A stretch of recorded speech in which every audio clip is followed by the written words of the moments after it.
Voice of global south summit के समापन leader सत्र में प्रधानमंत्री नरेंद्र मोदी ने कहा कि ग्लोबल साउथ ने दुनिया को एक बड़ा संदेश दिया कि ग्लोबल साउथ स्वायत्तता चाहता है और वैश्विक शासन पर उसकी आवाज सुनी जानी चाहिए। प्रधानमंत्री नरेंद्र मोदी ने शिखर सम्मेलन और 10 बिंदुओं में लिए गए निर्णयों को समाप्त करते हुए ये भी कहा, हम आतंकवाद के खिलाफ लड़ने के लिए अपने सहयोग को मजबूत करेंगे, अपने साइबर स्पेस को सुरक्षित रखते हुए ये सुनिश्चित करेंगे कि आतंकवादियों द्वारा प्रौद्योगिकी का दुरुपयोग न हो। प्रधानमंत्री नरेंद्र मोदी ने दक्षिण नामक वैश्विक दक्षिण देशों के लिए उत्कृष्टता के लिए एक वैश्विक केंद्र का भी उद्घाटन किया। प्रधानमंत्री ने कहा कि उन्होंने इस साल जनवरी में पहले voice of global south summit के दौरान केंद्र स्थापित करने का प्रस्ताव रखा था। विमेन लेड डेवलपमेंट को बढ़ावा देंगे। मैं टॉप 10 शेयर्ड प्रायोरिटीज को हाईलाइट करना चाहूंगा। ये प्रायोरिटीज आने वाले समय में हमारे आपसी सहयोग के मार्ग को प्रशस्त करेगी।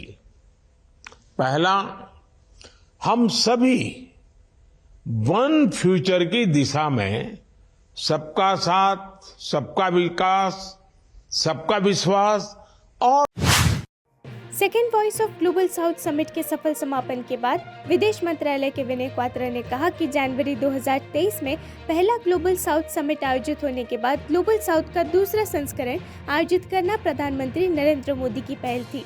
विदेश सचिव विनय क्वात्रा ने कहा, हमने अभी दूसरे वॉइस ऑफ ग्लोबल साउथ शिखर सम्मेलन का समापन किया है। पहला वॉइस ऑफ ग्लोबल साउथ शिखर सम्मेलन जनवरी 2023 में आयोजित किया गया था, जो पहले ग्लोबल साउथ शिखर सम्मेलन की उपलब्धि की गति पर आधारित था।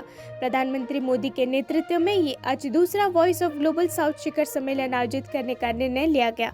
हमारे पास एक नेता सत्र और 8 मंत्री स्तरीय सत्र थे। Second summit, Voice of Global South Summit today. The summit, like the first summit, had leader sessions, the inaugural and the concluding sessions, and also the 8 ministerial sessions, which included 2 sessions of the foreign ministers, one devoted to the larger developments around the world and how they impact Global South, and second more on developmental agenda of the Global South. There were also 1 ministerial sessions each of education, finance, environment, energy, health and commerce. I would later be happy to share with you priority of each of these ministerial sessions so that you get a sense of what was the nature of deliberations in the room for each of the ministerial sessions.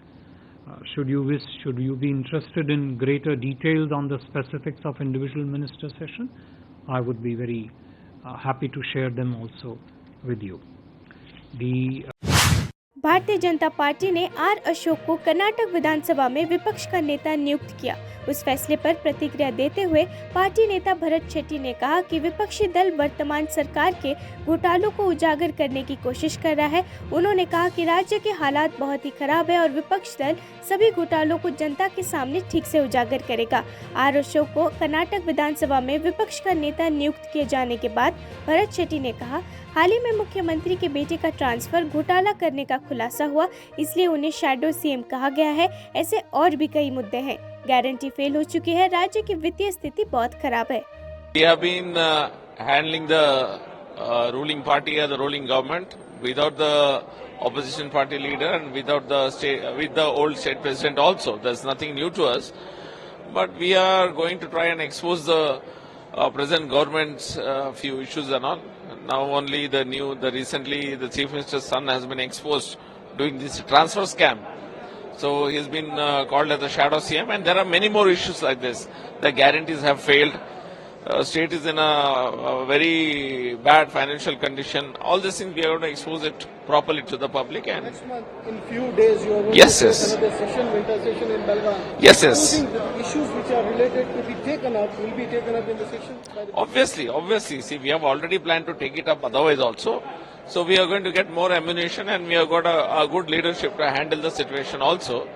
So we'll be exposing the governments, all the wrong decisions, whatever they have taken now, the corruption and the remaining, the anti-Hindu attitude, all these things will be exposed.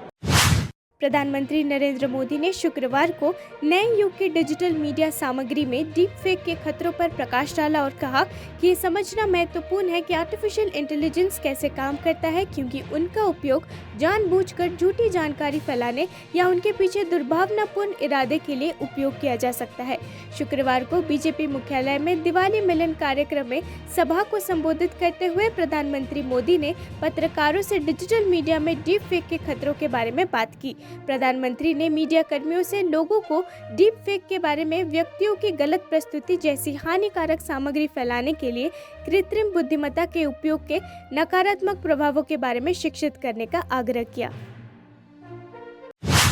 Telangana में एक rally को संबोधित करते हुए कांग्रेस प्रमुख मल्लिकार्जुन खड़गे ने प्रधानमंत्री नरेंद्र मोदी पर आदतन झूठा होने का आरोप लगाया और कहा कि वो अपने किसी भी वादे को पूरा करने में विफल रहे हैं। खड़गे ने प्रधानमंत्री मोदी और तेलंगाना के मुख्यमंत्री केसीआर दोनों की आलोचना करते हुए आरोप लगाया कि केसीआर बीजेपी के साथ मिलकर लगातार जनता को धोखा देते हैं।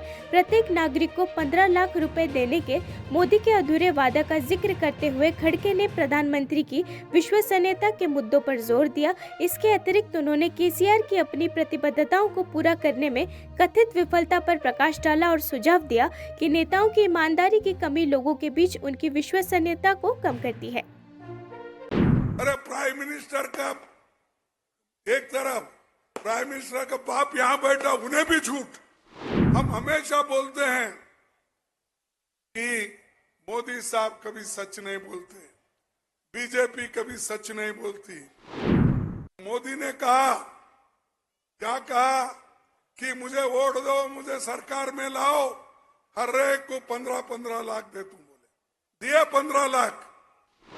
तो झूठ क्या मोदी बोल रहे हैं, क्या कांग्रेस वाले बोल रहे हैं? आप बोलिए। हम हमेशा बोलते हैं कि मोदी साहब कभी सच नहीं बोलते, बीजेपी कभी सच नहीं बोलती और उनके भाई केसीआर भी कभी सच नहीं बोलते। ये तो हम पहले से कह रहे।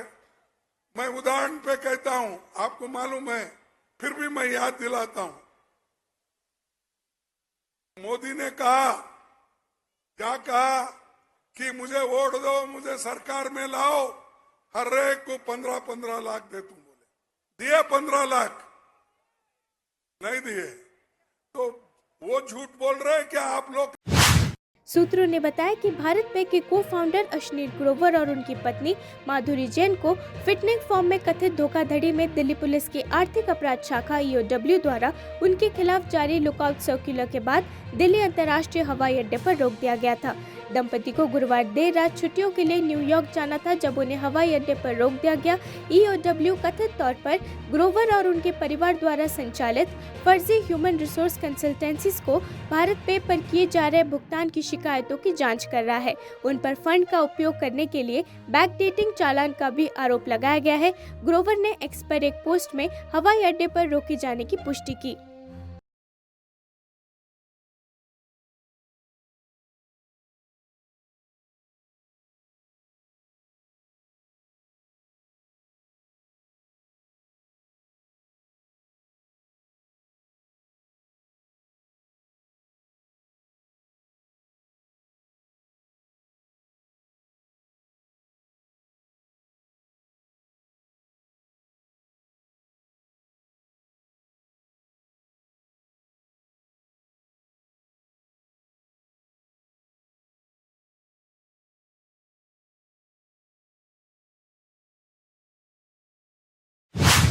तेलंगाना राज्य चुनाव से पहले ऑल इंडिया मजलिस-ए-इत्तेहादुल मुस्लिमीन के प्रमुख असदुद्दीन ओवैसी ने एक सार्वजनिक रैली को संबोधित किया, जहां उन्होंने कांग्रेस नेता राहुल गांधी पर जमकर हमला बोला और उन पर भ्रष्टाचार का आरोप लगाया। AIMIM प्रमुख असदुद्दीन ओवैसी ने कहा, तेलंगाना में बीजेपी अध्यक्ष कहते हैं कि हम पुराने शहर में घरों को बुलडोजर से गिरा देंगे। किशन रेड्डी याद रखें, हम ऐसे ही नहीं बैठे हैं। उन्होंने आगे कहा, राहुल गांधी ने अध्यक्ष रहते हुए 540 लोकसभा सीटों पर चुनाव लड़ा और 50 सीटों पर आ गए और कोई उनसे ये सवाल नहीं करता कि उन्होंने मोदी से कितना पैसा लिया। बीजेपी का सदर तेलंगाना में कहता है कि हम बुलडोजरों से पुराने शहर में घरों को तोड़ेंगे। किशन रेड्डी याद रखो, हम कोई यहां पर नहीं बैठे, हम कोई मुर्गी के बच्चे नहीं है कि तुम जो चाहे मनमानी करोगे। राहुल गांधी 540 लोकसभा की सीट लड़के बहैसियत सदर 50 सीट पर आ गया, उससे कोई नहीं पूछते प्यारे तुमने कितने पैसे लिए थे, कितने पैसे तुमने लिए थे, मोदी से बताओ, कुछ जवाब नहीं मिलता। अहमदाबाद आईसीसी वर्ल्ड कप 2023 के फाइनल की मेजबानी के लिए पूरी तरह तैयार है। अहमदाबाद नगर निगम ने भी इस अंतर्राष्ट्रीय आयोजन की तैयारी शुरू कर दी है। अहमदाबाद नगर निगम की टीम ने होटल और पर्यटन क्षेत्र से जुड़े लोगों के साथ बैठक की और प्रत्येक होटल में एक ट्रैवल डेस्क स्थापित किया है, जहां अंतर्राष्ट्रीय पर्यटकों को अहमदाबाद शहर के विभिन्न आकर्षणों के बारे में जानकारी दी जा सकती है। अहमदाबाद में पर्यटन और यात्रा क्षेत्र से जुड़े मनीष शर्मा ने कहा, इसमें शामिल प्रत्येक हितधारक को उचित तरीके से प्रशिक्षित किया जा रहा है। वर्ल्ड कप फाइनल के दौरान निगम द्वारा किए जा रहे प्रयासों से पर्यटन क्षेत्र को काफी फायदा होगा। इससे लगभग 200 करोड़ रुपए कमाई होगी।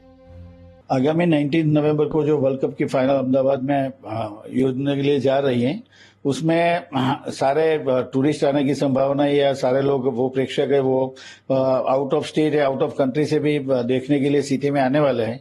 तो उसी टाइम में सिटी का जो टूरिस्ट प्लेसेस है, वो टूरिस्ट प्लेसेस को उसका प्रमोशन मिले, उसकी वजह से वो कॉरपोरेशन ने इस बार अनोखा प्रयास किया है।